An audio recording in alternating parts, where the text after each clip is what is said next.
Watu wengi sana wanatamani kujiamini zaidi.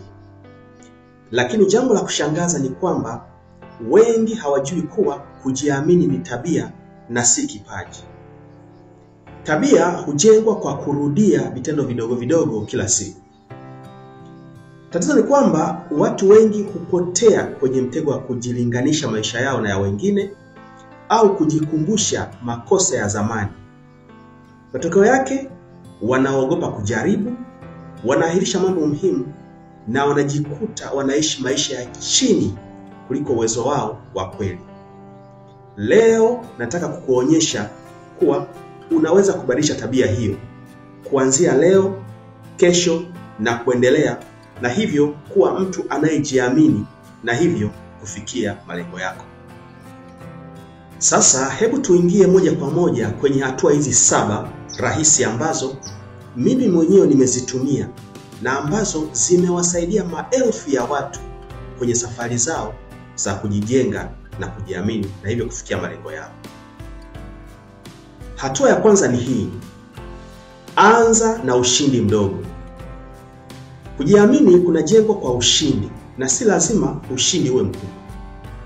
Ushindi mdogo sana, kama kumaliza kazi ambayo ulikuwa ukiahirisha kwa muda mrefu au kupiga simu moja muhimu ambayo ulikuwa unaikwepa, unaweza kubadilisha jinsi unavyojihisi kuhusu uwezo wako.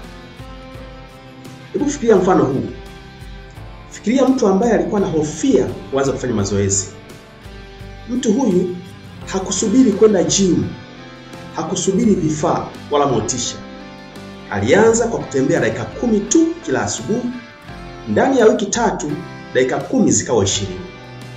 Hatimaye akaanza kwenda gym mara moja kwa wiki.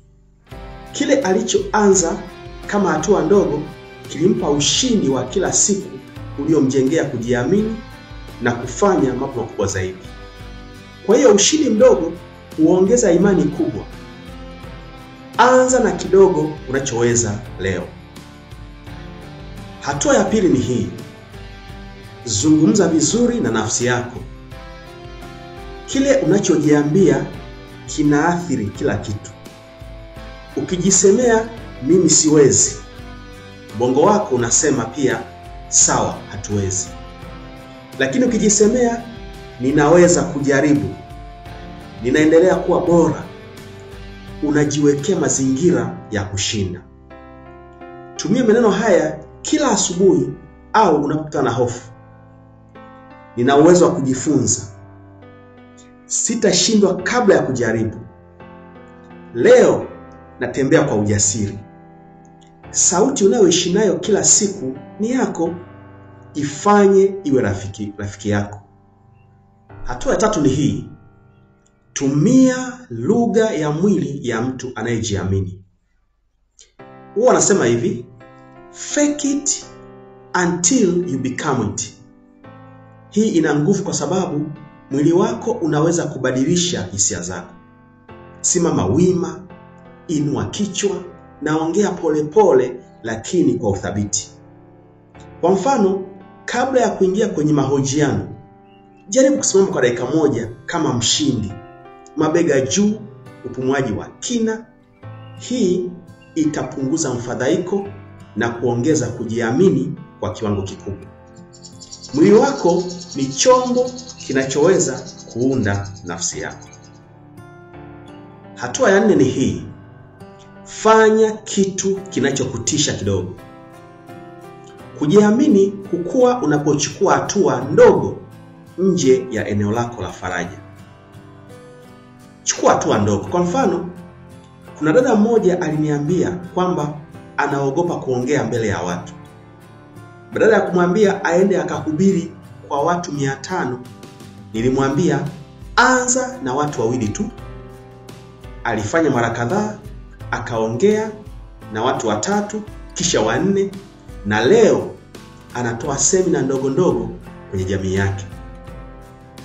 Kwa hiyo hofu huwa haipotei, bali unaizoea mpaka inakuwa rafiki yako. Hatua ya 5 ni hii: jitayarishe vya kutosha. Watu wengi huhisi hawajiamini lakini mara nyingi sababu ni kwamba huwa hawajajiandaa vya kutosha. Ukijiandaa vizuri, kujiamini huja kama kivuli kinavyokufuata. Unatoa presentation, jifunze mara 3 na kuendelea. Unaenda kwenye mahojiano, chua kampuni yako vizuri. Unarekodi maudhui, pitia vifaa vyako na maandalizi yote kabla ya kuanza. Unapojitayarisha ipasavyo, ubongo wako unajua tuko tayari. Hatua ya 6 ni hii: jiweke karibu na watu chanya. Mazingira yana uwezo wa kukuinua au kukushusha. Jiulize, watu unaokaa nao sana wanazungumzia nini? Wanakuhamasisha kuingia kwenye mafanikio au ni walalamishi? Wanakuambia unaweza au wanakuvuta chini? Hakuna mtu anayeweza kujenga kujiamini akiwa amezungukwa na watu wenye sumu ya kiakili. Chagua marafiki, makundi na mazingira yanayokupa nguvu na si yanayokukatisha tamaa.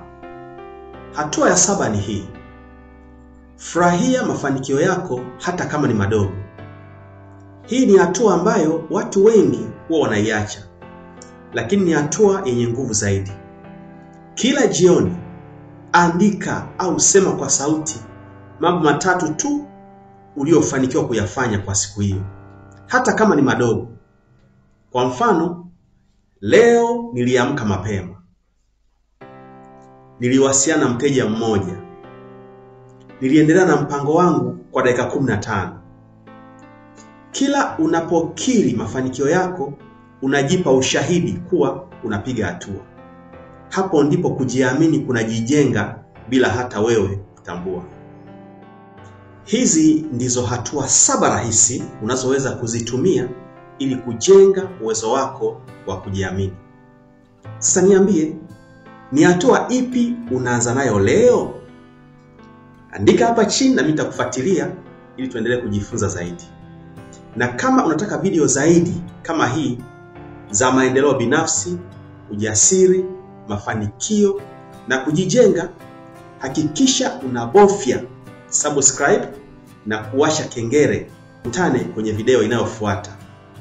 Karibu sana.